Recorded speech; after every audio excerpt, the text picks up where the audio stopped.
네, 여러분 반갑습니다. 네, 안녕하십니까? 네. 저는 우리 변리사 2차 민사소송법, 직무 특강입니다. 제가 이제 변리사원에서 강의를 이제 여기서 하게 됐는데, 여러분과 함께, 먼저 뭐 기본 강의 이런 것보다는 바로 쓰는 걸로 한번 들어가 보겠습니다. 해서, 제가 이제 첫 강좌로 진도별 모의고사라 그러죠. 진도별 모의고사 이제 강의를 준비했습니다. 일정은 총 15회입니다. 그래서 제가 15회 문제를 출제하고 그 다음에 해설을 드리겠습니다. 그래서 여러분은 오셔가지고 뭐 교재는요 여러분이 다 좋습니다. 교전에 제가 이제 주로 대상이 좀 이제 공부도 하시고 처음 이렇게 초보자분은 아니시다 이런 분들이 많으셔가지고 그래서 일단은 뭐 어떤 교재를 갖고 계십니다. 그래서 뭐 많이 보는 교재 아무거나 좋습니다. 그걸 보시고 그 다음에 제가 이제 해설을 제가 이제 달아놓으니까 참고하시고 같이 답안지는 꼭 써보도록 하세요. 꼭 써보셔가지고 제가 강의 계획서에다가 여기 밝혀놨죠. 강의 계획서를 잠깐 보시면은요 가지고 계시면은 강의 목표는요 쓰고 또 쓰고입니다. 그리고 재미있고 풍부한 해설인데 여기 우리나라에 민사소송 하시는 분도 많고 강의하시는 분도 많죠. 근데 저는 가장 재미있게 강의한다고 자신합니다. 가장 재미있게. 그리고 지루하지가 않습니다. 지루하지가 않고 너무 많이 안 합니다. 너무 많이 안 합니다. 오히려 너무 많이 하면 안 됩니다. 우리 시험에 합격할 만큼만 제가 깔끔하게 정리하고 왜 하는지 무슨 말인지를 알려드리겠습니다. 그래서 재미가 있습니다. 1번 뭐냐면 무조건 반드시 꼭 답안을 써야 됩니다. 답안은요 모르는데 어떻게 쓰냐 아니죠. 쓰다 보면 또 알아집니다. 쓰다 보면 알아집니다. 해서 갖고 계신 교재를 보고 써도 되고요. 그 다음에 제가 나눠드린 해설 답안을 보고 써도 되겠습니다. 쓰면은요 그냥 우리가 아무 생각 없이 뺏겨 쓰진 않는단 말이지. 어떻게든 내용을 생각하고 쓰기 때문에 공부가 됩니다. 공부를 하고 실질에서 답안을 쓰는 게 목표지 잘 쓴다 그런 거 아닙니다. 여러분 잘 쓰는 게 아니야. 인생도 그래. 제가 보니까 뭐 잘 산다, 멋지게 산다가 아니야. 그냥 살면 돼. 그냥 살면 됩니다. 우리 인생도 그렇죠. 어쩌다 봐서 그냥 훅 가는 겁니다. 어쩌다 봐서 훅 가는 거야. 그래서 답안을요 너무 어깨 힘들어가고 잘 쓰겠다는 강박관념 버리셔야 됩니다. 절대 수험생은요 답안을 잘 쓸 수가 없습니다. 잘 쓴다고 생각하는 순간 힘들어지는 거야. 알겠죠? 힘들어집니다. 그렇기 때문에 그냥 주어진 시간에 어떻게든 내가 그렇죠. 쓸 내용을 그냥 걸쩍걸쩍 거렸다. 이렇게 하시면 충분합니다. 그래서 안 쓰면 못 씁니다. 그 다음에 구슬이 서말이라도 깨어야 법에 너무나 잘 아시죠? 우리 시험에 딱 맞는 말입니다. 주관식 2차의 시험의 본질은, 우리 2차 시험 본질은 뭡니까? 쓰는 겁니다. 백지에 쓰는 겁니다. 그렇기 때문에 내가 안다는 거와 쓰는 거는 전혀 다릅니다. 아는 거와 쓰는 거는요 전혀 다릅니다. 시험에서는 전혀 다릅니다. 그래서 많이 알지만은 안 써본 분들은 못 씁니다. 점수가. 반대로요 많이 모르지만은 연습을 많이 하신 분들은요 또 쓰게 됩니다. 그리고 분명한 사실은요 팩트 쓴 만큼 점수는 줍니다. 절대 자기가요 이렇게 쓰면 아닐 거야, 이건 아닐 거야 그렇게 생각할 필요 절대 없습니다. 인생도 정답이 없습니다. 인생 정답 없습니다. 그냥 나름대로 열심히 살면요 그냥 굿 라이프야. 굿 라이프. 그 다음에 모르니까 못 쓴다가 아니라 쓰다 보면 계속 써지게 된다 했죠. 요겁니다. 그래서 1, 2, 3은요 결국 같은 말이죠. 쓰라는 거야. 쓰고 또 쓰는 겁니다.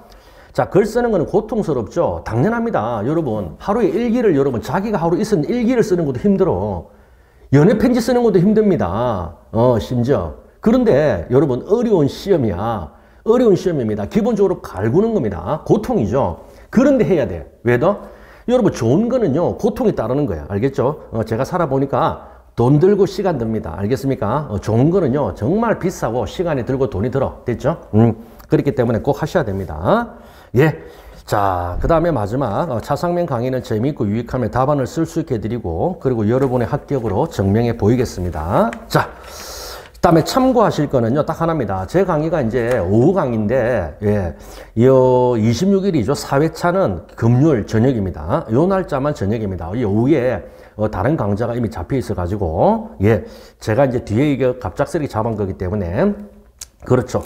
그래서 이번 금요일만 26일 금요일만 저녁 6시 30분 예 저녁입니다. 저녁 이렇게 참고해 주시고 나머지는 전부 이제 오후 그대로죠. 오후 그대로고 사실 15회가 좀 많지 않냐 아닙니다. 제가 해보니까 여러분 진도별 모의고사는 기본이란 말이지 기본적인 내용을 쓰는 거기 때문에 기본적인 내용은요 전반적인 걸 다 훑어봐야 됩니다. 훑어봐야 되기 때문에 무슨 10회다 8회다 정도 하면은 그냥 수박 겉핥기처럼 되거든요. 해서 진도별 모의고사는 일반적으로 이제 전체를 한번 다 보는 걸로 해서 15회를 잡았습니다. 자, 그러면 바로 오늘 해설 들어갈까요, 지금? 네.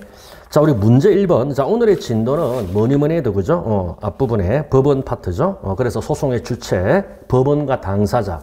그 중에서 뭐다? 법원 파트죠. 자, 법원에는 여러분 두 가지 테마가 있습니다. 뭐가 있죠? 공평한 법원을 구성한다는 재척 깊이 회피가 있어요. 이거는요, 법원, 우리 민사소송뿐만 아니라 형사도 마찬가지입니다. 하여튼 우리가 법정은요, 공평한 법원이죠. 그렇기 때문에 공평한 법원이 돼야 됩니다. 불공정이죠. 재판에 불공정이 의심스럽다. 그러면 재판 하나만 하죠. 하나만 합니다. 뭐, 간단히 말하면은 원피고 당사자 중에 뭐다? 그렇죠. 원고 와이프가 뭐다? 판사님이야. 재판 끝난 거죠. 어떻게 끝날까? 무조건 승소 아니면 패소입니다. 왜요? 사이가 좋으면 승소시킬 거고 사이가 나쁘면 이혼소송 중이면 패소시킬 거 아니야. 이렇다는 거야. 우스갯소리로. 자, 그래서 불공정한 재판 이런 것 때문에 재척 깊이 회피라는 게 있답니다. 제도입니다. 제도. 자, 참고로 말씀드리면 재척 깊이 회피할 때 재척은요. 당연히 배제되는 거야. 직무집행에서 당연 배제 아웃. 신청이 아닙니다. 그런데 기피는 신청이죠. 기피 신청을 통해서 그렇죠. 바로 기피 사유가 있으면 아웃시켜버리는 거고 회피는 스스로 물러나는 겁니다. 회피는요. 스스로 물러나는 거야. 그래서 당연 아웃 재척, 신청으로 아웃 기피, 스스로 물러나는 거는 회피. 됐나요? 이렇게 재척 기피 회피가 있답니다. 자, 그렇게 해서 요거 우리 1번 문제 관련된 거고 그 다음에 아무래도 이제 관할이죠. 두 번째는 관할이 더 중요합니다. 우리 조문은 관할이 먼저입니다.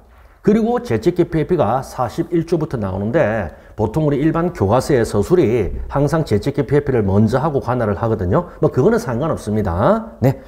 자, 그래서 오늘은 법원 파트를 한번 보겠습니다. 자, 문제 1번. 자, 들어가 볼까요? 1번.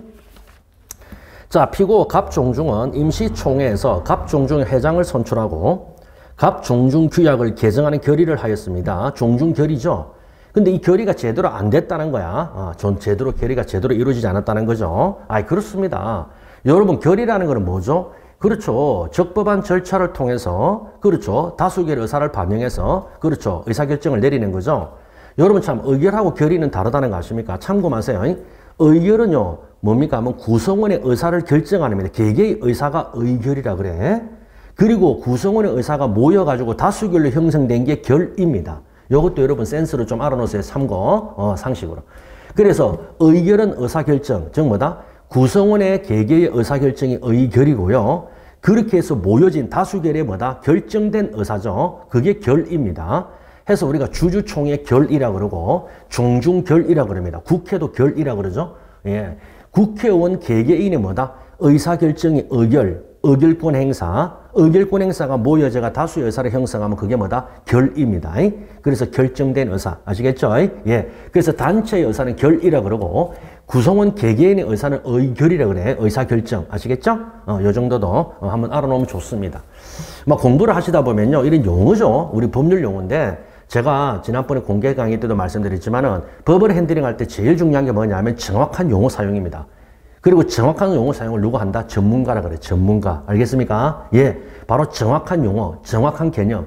정확한 개념에 기한 정확한 용어를 사용하는 게 바로 전문가 집단입니다. 바로 여러분이죠. 여러분입니다. 변리사. 그렇죠? 예. 그리고 변호사, 법무사. 그러니까 이런 전문가 영역에서 전문가 직업, 전문 직업인들이 가장 신경 써야 될 게 뭐다?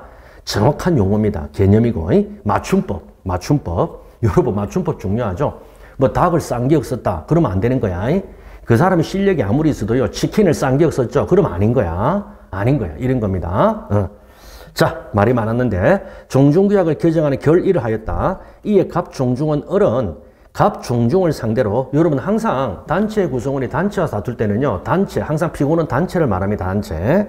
갑종중을 상대로 결의의 절차의 위법을 이유로 이 절차는 보통 두 가지가 있습니다. 뭐냐면 소집 절차와 결의 방법이거든. 이것도 참고하세요. 우리 항상 단체 의사를 결정할 때는요, 소집 절차와 결의 방법이라 그래. 소집 절차와 결의 방법. 그러니까 소집 절차 그렇죠? 소집 절차. 그리고 결의 방법. 그리고 이게 뭡니까? 결의 절차죠. 결의 절차. 크게 말하면 결의의 절차입니다. 결의 절차. 됐죠? 결의 절차가 적법하려면은, 결의 절차가 적법, 법에 맞도록 하려면은 어떻게 한다? 소집 절차가 적법해야 되고, 결의 방법이 적법해야 되겠죠? 이렇게 뭐다? 적법한 결의가 나옵니다. 아시겠습니까? 적법 결의가 나와. 됐죠? 자, 그래.